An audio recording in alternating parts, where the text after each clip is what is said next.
Hi everyone, I'm Teacher Lisa. I'm your ESL video instructor. Today we're going to learn about collocations. Well, what are collocations? If you learn more and more collocations as you continue to improve, you will sound more native-like. Well, what is a collocation? A collocation is two or more words that naturally sound right together to a native's ear. A native English speaker likes certain words together because it sounds good, it sounds right, it sounds correct. But a collocation doesn't have a lot to do with grammar.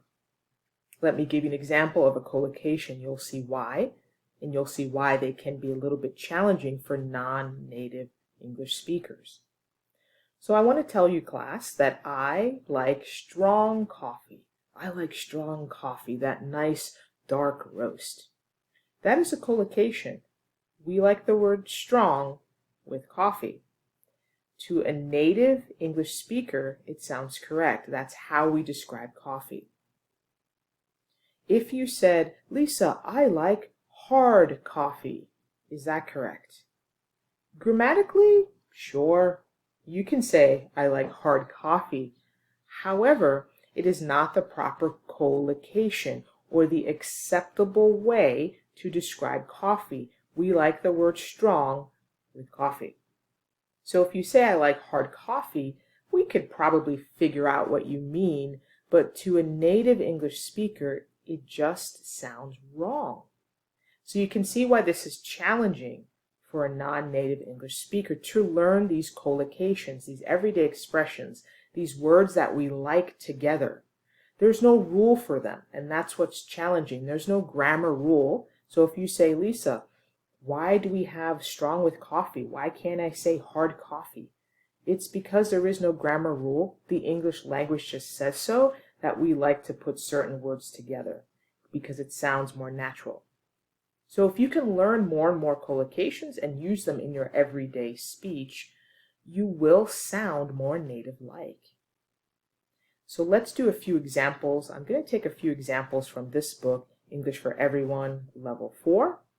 And let's look at some examples of collocations, and you'll start to see why they are more and more important as you increase your fluency to really get a handle, really understand what words we naturally like together in English.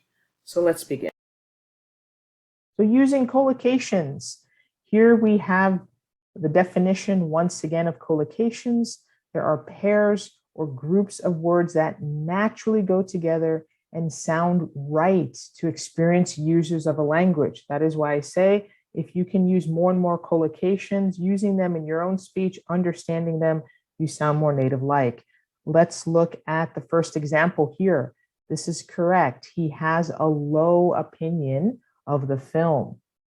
So he doesn't think the film was so great. We like low with opinion. We don't like it with light. Look at the next sentence. He has a light opinion of the film. So light has a similar meaning to low, not much, but does not sound natural next to the word opinion. So we like to say low with opinion. So you're starting to see why collocations can be challenging because there's no grammar rule. Let's look at the next example. There was light rain forecast today. That is correct. So we do like light with rain. Not correct. There was low rain forecast today. So again, low can have a similar meaning to light, but does not collocate with rain. It does not sound correct to a native. We don't like to say low rain, we say light rain. So again, you see the challenge. But this is how you can learn collocations: listening, speaking more, hearing how a native will express something compared to yourself. Even reading dialogues, you can start to see the expressions we like. So why is this a challenge? Because if you were in conversation and I asked you about the weather, do you think it's going to rain today? And you said, Lisa, yes, we're going to have low rain today. Okay, I'd understand what you said, but it makes me think. It causes me to stop and think. Low rain? What did he mean? We don't want that. We just don't want that. It slows down conversation. Well, let's do a little practice. You're going to fill in the gaps using the words in the panel to create more collocations. So at this time, you can pause the video if you'd like, complete the exercise, and then I'm going to give you the answers so you can do that now. Here are the words we have to put into the blank.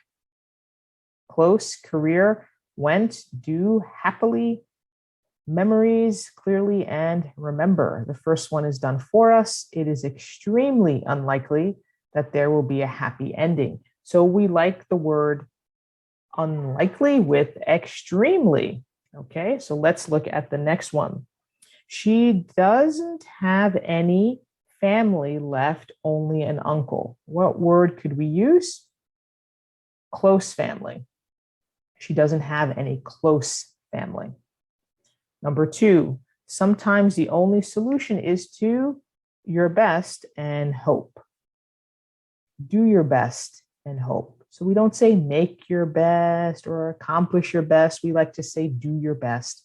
Number 3, all their lives they appear to be married. Happily married. We like to say happily married, not joyfully married. Although similar meaning, we just don't like those two words together. When we describe a happy marriage, we say happily married. Number 4, unfortunately, the financial crisis ruined his career. Yes, we can say it ruined, his job, but we like to use the word career. We collocate career with ruined his career. Number 5, he first into business when he was only 17. He first went into business. So the idea of beginning. So we don't like to use that word, beginning his big business. We say went into business, started his business. Number 6, looking at old photographs can stir up memories. So stir up memories. We start to think about those old memories. So we like the word stir up with memories. Number 7, I can distinctly, meeting him 20 years ago. Distinctly remember meeting him 20 years ago. Again, we like to collocate distinctly with remember. And number 8, only one left, the most difficult one. Looking at them, the difference in age is clearly visible. We like clearly with visible. Are there other ways to express these ideas? Sure, there are. There are other grammatically correct ways to express these things. But we're talking about collocation. So when you think about word choice, you really have to think about how would a native express it.